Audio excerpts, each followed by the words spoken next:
ಬಿಟ್ಟು ನಮ್ಮ ನಾಯಕರು ಹೇಳ್ತಾರೆ ಏನು ಆ ಸಿಬಿಟಿ ಮೀಟಿಂಗ್ ಅಲ್ಲಿ ಕಾರ್ಮಿಕ ನಾಯಕರು ಕಾರ್ಮಿಕ ಮುಖಂಡರು ಏನು ಮಾತಾಡ್ತಾರೆ ಅನ್ನೋದು ನಮ್ಗೆ ಗೊತ್ತಿಲ್ಲ.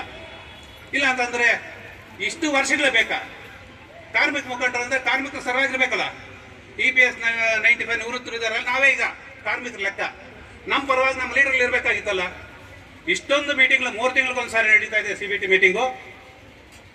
ಯಾಕೆ ನಮ್ಮ ವಿಷಯನ ಎತ್ತಾ ಇಲ್ಲ? ನಮಗೆ ಯಾಕೆ ಪೆನ್ಷನ್ ಬರೋಂಗೆ ಮಾಡ್ತಾ ಇಲ್ಲ ಅವರು?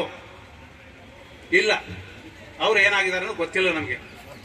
ಏನೋ ಡೆಲ್ಲಿ ಅವ್ರು ಇಲ್ಲಿ ಬರ್ತಾ ಇದಾರಲ್ಲ, ಸ್ವಲ್ಪ ನೋಡೇ ಬಿಡೋಣ ಅಂತಂದ್ಬಿಟ್ಟು ಇದ್ವಿ. ಸುಮಾರು ಜನ ನೀವು ಕೂಡ ಇದ್ದೀರಾ, ನೋಡೇ ಬಿಡೋಣ ಅವ್ರನ್ನ ಅಂತಂದ್ಬಿಟ್ಟು.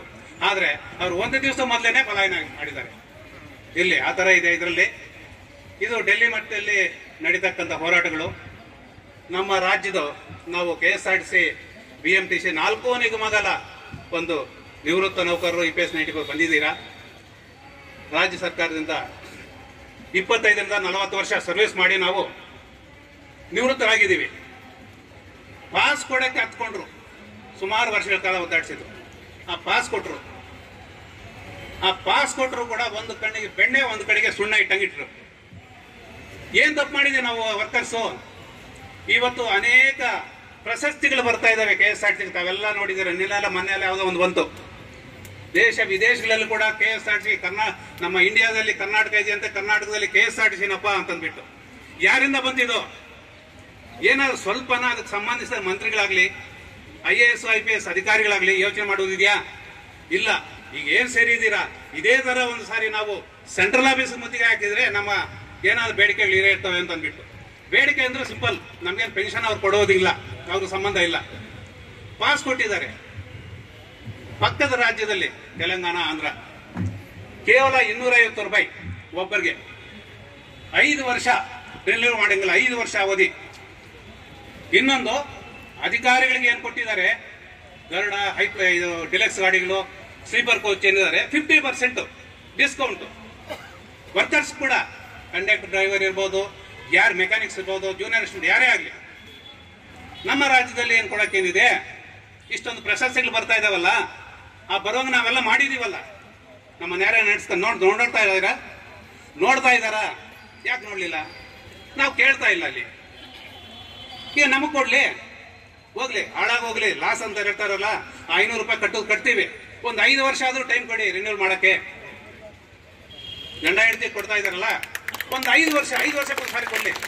ಏನ್ ಮುಳುಗೋಗುದೇನೆ ಏನಾಗಿದೆಯಾ? ಏನೋ ಫ್ರಾಡ್ ನಡೆಯೋದಿಲ್ಲ, ಬೇರೆ ಫ್ರಾಡ್ ಏನ್ ನಡೀತಾ ಇದಾವೆ.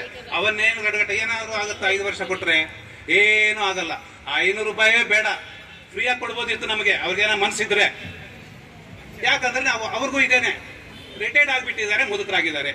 ಏನಕ್ಕೆ ಹೋಗ್ಲಿ? ನಾವು 65-70 ವರ್ಷ ವಯಸ್ಸಿನವರು, ಅವ್ರೇನಾದ್ರು ಹೈಟೆಕ್ ಸ್ಲೀಪರ್ ಕೋಚು ಇದರಲ್ಲಿ ಏನಾದ್ರು ಅವಕಾಶ ಕೊಟ್ರೆ ಎಷ್ಟು ಜನ ಹೋಗ್ತೀರಪ್ಪ ನೀವು? ವಾರಕ್ಕೊಂದ್ಸಾರಿ ಬಾಂಬೆಗೋ, ಕಲ್ಕತ್ತಾಗೋ, ಇನ್ನೊಂದಕ್ಕೋ, ಚೆನ್ನೈಗೋ ಯಾರು ಹೋಗಲ್ಲ. ಏನು 6 ತಿಂಗಳು ಏನೋ ಸ್ವಲ್ಪ ಆರೋಗ್ಯವಾಗಿರೋರು ಹೋಗ್ಲಿ. 50% ಕೊಟ್ರೆ ಬೇರೆ ಖರ್ಚುಗಳಿರಲ್ವೇ? ಅಷ್ಟು ದೂರ ಹೋಗಕ್ಕೆ ಯಾರು ಏನಾದ್ರು ಸ್ವಲ್ಪ ಮಾಡಬೇಕಂತ ಮನಸ್ಸಿದ್ರೆ ನಮ್ಮ ಕೇಂದ್ರ ಕಚೇರಿ ಅಧಿಕಾರಿಗಳಿಗಾಗ್ಲಿ, ಮಂತ್ರಿಯವ್ರಿಗಾಗ್ಲಿ, ನಮ್ಮ ಕರ್ನಾಟಕ ಸರ್ಕಾರಕ್ಕಾಗ್ಲಿ ಮಾಡ್ಬೋದಿತ್ತು. ಯಾವಾಗಲೂ ಮಾಡ್ತಾ ಇಲ್ಲ. ಈಗ 2 ವರ್ಷದಿಂದ ಬೇಡಿಕೆ ಇಟ್ಟಿದ್ದೀವಿ.